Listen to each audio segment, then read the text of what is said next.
राजस्थान में आज से अनलॉक का दूसरा फेज शुरू हो गया है। गृह विभाग ने अनलॉक 2 की नई गाइडलाइन जारी कर दी है, जिसके मुताबिक बाजार खोलने का समय बढ़ाकर शाम 4 बजे तक कर दिया गया है। लॉकडाउन में भी 12 घंटे की छूट दी गई है। अब रोजाना कर्फ्यू का समय बढ़ाकर दोपहर 12 बजे की जगह शाम 5 बजे किया गया है। इसके साथ ही निजी वाहनों से सुबह 5 बजे से शाम 5 बजे तक प्रदेश भर में आने जाने की छूट दी गई है।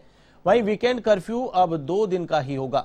सोमवार को बाजार खुलेंगे। अब सप्ताह में 4 दिन की जगह 5 दिन बाजार खोले जा सकेंगे। प्रदेश में 10 मई से बंद पब्लिक ट्रांसपोर्ट को फिर से शुरू किया जाएगा। नई गाइडलाइन में पब्लिक और प्राइवेट ट्रांसपोर्ट को चलाने और एक जिले से दूसरे जिले में आवागमन की छूट के अलावा बाकी पुरानी पाबंदियों को जारी रखा गया है। इधर प्रदेश में 10 जून से निजी और रोडवेज बसें फिर से शुरू होंगी। करीब 1 महीने बाद प्रदेश में पब्लिक ट्रांसपोर्टेशन शुरू होगा। इस दौरान बसों में 50% यात्रियों को ही बैठाने की अनुमति होगी। इसके अलावा निजी वाहनों में पेट्रोल डीजल भरवाने का समय भी बढ़ाया गया है। अब सुबह 5 बजे से लेकर शाम 5 बजे तक निजी वाहनों में पेट्रोल पंप पर फ्यूल रिफिल करवा सकते हैं। वहीं शादी समारोह पर 30 जून तक पाबंदी लगातार जारी रहेगी। केवल 11 लोगों के साथ ही घर पर शादी करने की छूट दी गई है या फिर कोर्ट मैरिज की जा सकती है। वहीं प्रदेश में अनलॉक 2 में भी वीकेंड कर्फ्यू का समय 3 दिन से घटाकर 2 दिन कर दिया गया है, यानी कि शनिवार और रविवार को ही वीकेंड कर्फ्यू रहेगा, जबकि निजी और सरकारी स्कूलों में 50% कर्मचारी ही आ सकेंगे।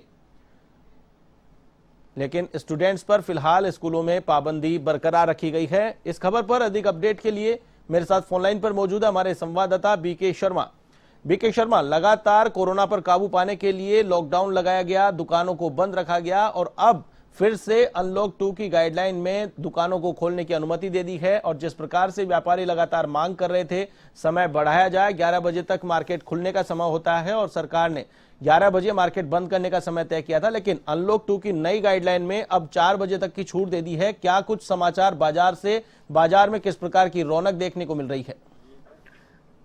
आशीष, ये यहाँ जो व्यापारियों की ओर से प्रतिक्रिया मिल रही है उसमें सभी मुख्यमंत्री और गहलोत सरकार का ये आभार जता रहे हैं कि उन्होंने उनकी मांग को माना है जी। और क्योंकि व्यापारी 5 बजे तक बाजारों को खोलने की मांग कर रहे थे, लेकिन 4 बजे तक खुला है। उससे कोई ज्यादा 1 घंटे से कोई ज्यादा फर्क नहीं पड़ता, क्योंकि अभी तक जो पिछले हफ्ते में 3 दिन अनलॉक किया था बाजार, उसमें राशन की दुकानों पर जरूर भीड़ नजर आई थी। और लेकिन राशन को देखा जाए तो लॉकडाउन के दौरान भी उन पर पाबंदी नहीं थी। 11 बजे के आसपास खुल रहा था, 11 बजे तक खुलने की अनुमति थी। लेकिन इसके अलावा अगर ज्वेलरी, कपड़े, इलेक्ट्रॉनिक्स या हार्डवेयर या और भी दूसरे तमाम जो ट्रेड है उनमें ग्राहक नहीं पहुंच पा रहे थे।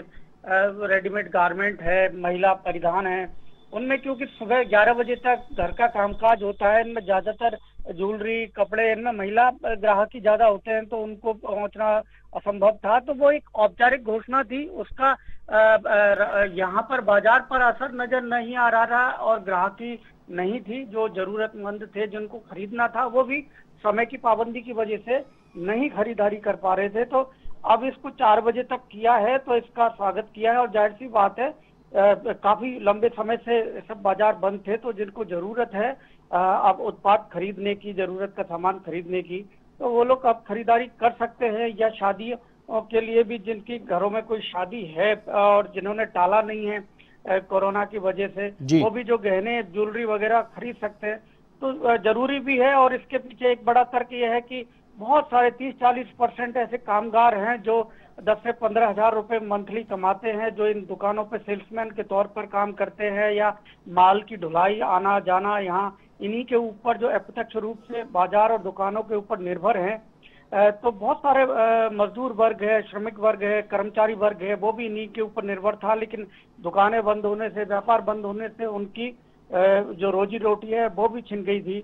तो अब उनको ये अगर व्यापार चलता है तो उनको रोजगार मिल पाएगा। और ये जरूरी भी था, क्योंकि हमारे यहाँ पर इतना ज्यादा आर्थिक समृद्धि नहीं है कि लोग बहुत लंबे समय तक घर बैठ के खा सके, और सरकार के पास भी इतने संसाधन नहीं है कि ये सबको सभी जरूरत के सामान, राशन या दूसरी जरूरत की चीजें हैं घर बैठ के उपलब्ध करा सके।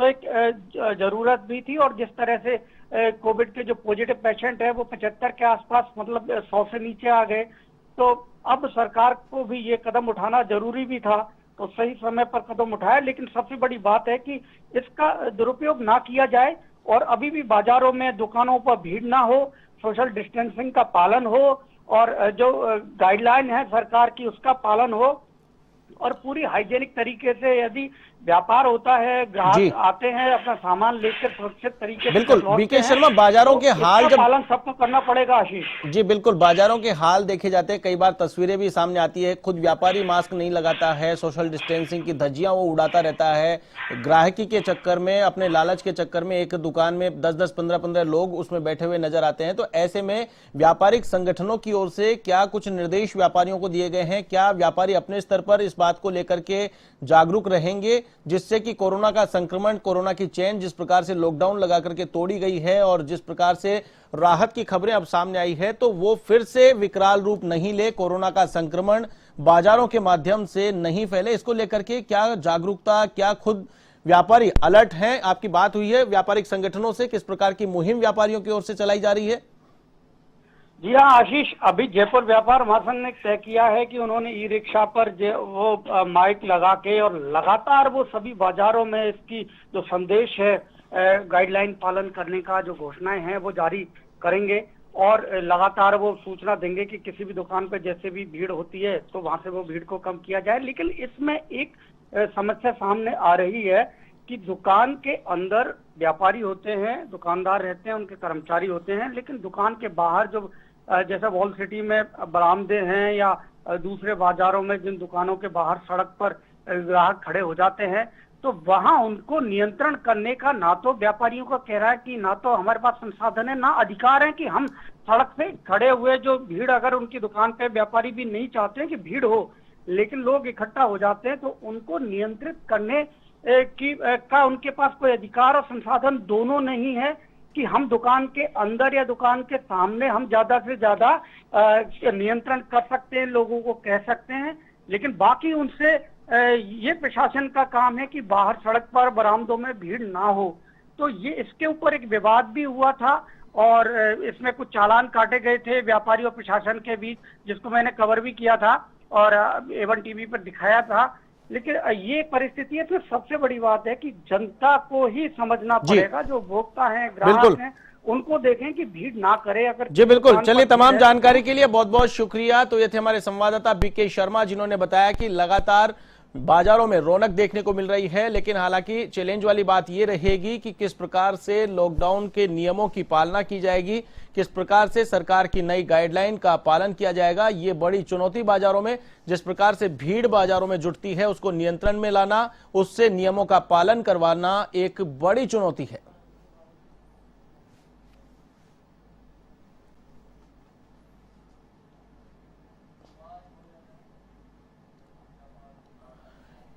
इस खबर पर अधिक अपडेट के लिए मेरे साथ फोन लाइन पर जुड़ चुके हैं जयपुर व्यापार महासंघ के अध्यक्ष सुभाष गोयल जी। सुभाष जी, आपका स्वागत है हमारे स्टूडियो में हमारे साथ जुड़ने के लिए। बाजारों को खोल दिया गया है, बाजारों का समय बढ़ा दिया गया है, 4 बजे तक अब बाजार खुलेंगे और साथ ही साथ वीकेंड कर्फ्यू को भी घटा दिया है, सिर्फ 2 दिन का वीकेंड कर्फ्यू होगा, शनिवार और रविवार। ऐसे में अब बाजारों में जिस प्रकार से व्यापारियों ने मांग की थी समय को बढ़ाने की, सरकार ने समय बढ़ा दिया है, लेकिन सबसे बड़ा चैलेंज ये रहेगा कि बाजारों में किस प्रकार से सोशल डिस्टेंसिंग की पालना होगी, किस प्रकार से सैनिटाइजेशन की व्यवस्था होगी और मास्क का किस प्रकार से पूरा पालन किया जाएगा। मैं सर्वप्रथम तो हमारे मुख्यमंत्री जी और राजस्थान सरकार को जयपुर व्यापार महासंघ की ओर से बहुत बहुत धन्यवाद देना चाहता हूं कि हम सभी लोगों की डिमांड थी कि अब बाजार खुलने चाहिए, काफी कोरोना के पेशेंट कम हो चुके, लेकिन अभी भी कोरोना गया नहीं है। इसके लिए जयपुर व्यापार महासंघ अभी जागरूकता अभियान प्रारंभ कर रहा है। उसमें लाउड स्पीकर के द्वारा जयपुर के समस्त बाजारों में हम ई रिक्शा के द्वारा भी कोरोना अभी गया नहीं है, हमको मास्क का उपयोग करना है, 2 गज की दूरी की पालना करनी है और नो मास्क नो एंट्री के स्टिकर हम पूरे जयपुर में लगाने जा रहे हैं। जयपुर व्यापार महासंघ ये जागरूकता अभियान शुरू कर रहा है। साथ ही हम समझाएंगे, हम जा करके हर क्षेत्र के व्यापार मंडल अपने अपने स्तर पे अपने बाजारों में जाएंगे और लोगों से कहेंगे कि जिसमें ग्राहकों को भी समझाएंगे और हमारे व्यापारियों को कि बिल्कुल नो मास्क नो एंट्री रखेंगे, चाहे हमारे कर्मचारी हो चाहे हम हो, हम बिल्कुल हम खुद सुरक्षित रहेंगे तो हमारे ग्राहक को भी सुरक्षित रख पाएंगे। ये हम बिल्कुल हर बाजारों में जाकर के हमारे हर व्यापार मंडल के क्षेत्र के लोग वहां पहुंचेंगे। साथ ही हम कोरोना के प्रति पूरी जागरूकता के साथ में रहेंगे। सोशल डिस्टेंसिंग के लिए हम बार बार हमारे ग्राहकों को भी समझाएंगे और हम लोग भी स्वयं भी करेंगे। ये जयपुर व्यापार महासंघ की पहले भी हम लोगों ने काफी संख्या में मास्क वितरण किए, साथ में फेस शील्ड और सैनिटाइज और सभी चीजों का वितरण किया। पुनः हम उसी प्रकार से जयपुर व्यापार महासंघ एक अभियान के रूप में इसको पूरी तरह से लागू करेगा और सभी व्यापारियों को लागू करने के लिए भी एकदम एडवाइजरी के साथ में उनको समझाएगा। तो ये बहुत ही अच्छा, मैं पुनः राजस्थान सरकार के हमारे मुख्यमंत्री गहलोत साहब को और पूरे मंत्रिमंडल को हम आभार प्रकट करते हैं। बिल्कुल सुभाष गोयल जी, बड़ी बात यह है कि आप एक संगठन के अध्यक्ष हैं और आपने जो बात बताई है वाकई संजीदा बात आपने बताई है और आपने एक जिम्मेदारी पूर्ण बयान आपने दिया है कि लोगों को आप जागरूक करेंगे। लेकिन समस्या वहां आती है जहां पर आजीविका की चिंता में लोग जिम्मेदारी को भूल जाते हैं, जीवन रक्षा के लिए जो जरूरी है उन नियमों को दरकिनार कर देते हैं। जैसे मान लीजिए किसी दुकान के ऊपर 10 ग्राहक आ गए तो 10 ग्राहकों को भी वो दुकान में एंट्री देगा क्या, क्योंकि ग्राहक किसी दूसरी दुकान पे ना चला जाए। तो ऐसे में उसके लालच के चक्कर में ये कहीं न कहीं जान पर भारी पड़ने की संभावना रहती है और ऐसी तस्वीरें देखी जाती है बाजार में। तो ऐसे में क्या सख्त कार्रवाई के लिए प्रशासन का सहयोग व्यापार मंडल करेगा? क्या व्यापार मंडल भी सख्त कार्रवाई करेगा दुकान के खिलाफ, कोई नोटिस देने का काम या उसे फिर आने वाले 2-3 दिन के लिए सीज करवाने की कार्रवाई, ताकि व्यापारियों में दूसरे व्यापारी जो लापरवाही बरत रहे हैं उनको एक सख्त मैसेज जाए? बिल्कुल, आपने बहुत बढ़िया बात कही है। अब इस समय साहब ये जो अभी जो दोबारा कोरोना आया है, इसमें व्यापारी इतना भयभीत हो चुका है, इतना अपने परिवारजनों को खो चुका है और इतनी ज्यादा हानि हो चुकी है। अभी पूरा व्यापारी डरा हुआ है, एकदम हर स्थिति में डरा हुआ है। बिल्कुल हम व्यापारियों को समझाइश भी करेंगे और उनका पूरा ध्यान भी दिलाएंगे कि भैया अभी कोरोना गया नहीं है, दोबारा अपन को इस प्रकार का कोई भी लोभ लालच नहीं करना है। दुकान में अगर 1 व्यक्ति की जगह है तो आप 1 व्यक्ति को दीजिए, 2 व्यक्ति की जगह है तो 2 व्यक्ति को दीजिए। पहले में अब में थोड़ा फर्क था, आप देखेंगे कि सुबह पहले 6 बजे से 11 बजे तक खोल रहे थे, ग्राहक जो है 9 साढ़े 9 बजे बाद आता था और 10:30 बजे उसको घर जाने की रहती थी कि मैं 11 बजे तक घर पहुंच जाऊं। उस समय हमारे कुछ व्यापारी दुकानों पर ही जहां पर भीड़ इकट्ठी होती थी, वो भी आप देखेंगे कि हमने दुकानों के अंदर नहीं है, बरामदे में और रोड के ऊपर इकट्ठे हो रहे थे, क्योंकि वो सामान लेने के लिए समय कम था और लेना सबको होता था। इस वजह से कुछ स्थानों पे, कुछ दुकानों पे किया हमने, वहां भी उनको समझाइश की। लेकिन ग्राहक को भी समझना होगा कि भैया अगर मैं घुस रहा हूं अंदर तो ये बीमारी मेरे भी आ सकती है और दुकानदार के भी आ सकती है। तो ये ग्राहक को भी समझना होगा कि मुझे जहां भीड़ है बिल्कुल नहीं जाना चाहिए, भीड़ है वहां बिल्कुल इसका उपयोग सोशल डिस्टेंसिंग का करना है। तो ये ग्राहक को भी समझना होगा और ग्राहक को भी टोकना होगा बिल्कुल। और मैं कहता हूं ग्राहक भी ये टोकेगा कि भैया इस दुकान में आपके यहाँ इतनी भीड़ है तो हम नहीं आएंगे और हम खुद भी स्वयं भी बाहर रहेंगे। इसलिए ये पालन करना दोनों का ही कर्तव्य है, कि व्यापारी का और ग्राहक का। तो हम बार बार यही समझाए, इसके लिए ही हम आज लाउड स्पीकर से भेजेंगे। जी बिल्कुल सुभाष जी, ये बात जागरूकता की हुई। मैंने कहा कि आपकी ओर से कोई सख्त कार्रवाई, सख्त कदम, जिससे कार्रवाई में हम व्यापार मंडल अपने स्तर पे आज बैठक करेंगे, बैठक करके उसमें निर्णय कर रहे हैं कि उसकी सदस्यता को भी हम निरस्त करने का प्रयास करेंगे कि अगर कोई व्यापारी अपनी एडवाइजरी के तहत नहीं करेगा तो हम उसको सदस्यता से निरस्त कर सकते हैं। कई बार देखा जाता है पुलिस ने सख्त एक्शन लिया तो व्यापार मंडल और संगठन जो होते हैं वो विरोध में खड़े हो जाते हैं, प्रशासन की कार्रवाई के विरोध में देखे जाते हैं। तो ऐसे में आपका संगठन क्या प्रशासन की मदद करेगा, प्रशासन के साथ खड़ा रहेगा? बिल्कुल प्रशासन के साथ खड़ा रहेगा। अगर कोई दुकानदार अपनी दुकान में अनावश्यक भीड़ इकट्ठी करता है, अनावश्यक ग्राहकों को बुलाता है या अपने लोभ में करता है, हम बिल्कुल उसके साथ, प्रशासन के साथ रहेंगे। अगर लेकिन सरकार जैसे रोड पे, मैंने भी आपको बताया कि ब्रामदेव रोड पे अगर मान लो ग्राहक खड़ा है, उसको हम कंट्रोल नहीं कर सकते, उसको हम समझाइश कर सकते हैं, लेकिन हम उसको हटा नहीं सकते हैं। उसको हम कह सकते हैं, समझाइश करेंगे कि भैया सोशल डिस्टेंसिंग की पालना करिए, आप अपनी उचित दूरी बना के रहिए। लेकिन अगर कोई ग्राहक अंदर दुकान के अंदर घुस करके हमारा व्यापारी करता है, हम बिल्कुल उसका साथ नहीं देंगे। चलिए, तमाम जानकारी के लिए बहुत बहुत शुक्रिया। तो ये थे सुभाष गोयल जी, हमारे साथ जुड़े, व्यापार महासंघ जयपुर के अध्यक्ष थे। इन्होंने कहा कि जिम्मेदारी से व्यापारी गाइडलाइन की पालना करेगा और लोगों को भी जागरूक करने का प्रयास करेगा। देखने वाली बात यह होगी कि आखिर इनकी जिम्मेदारी कहां तक देखी जाती है, कितनी गंभीरता से व्यापारी इस गाइडलाइन का पालन कर पाते हैं।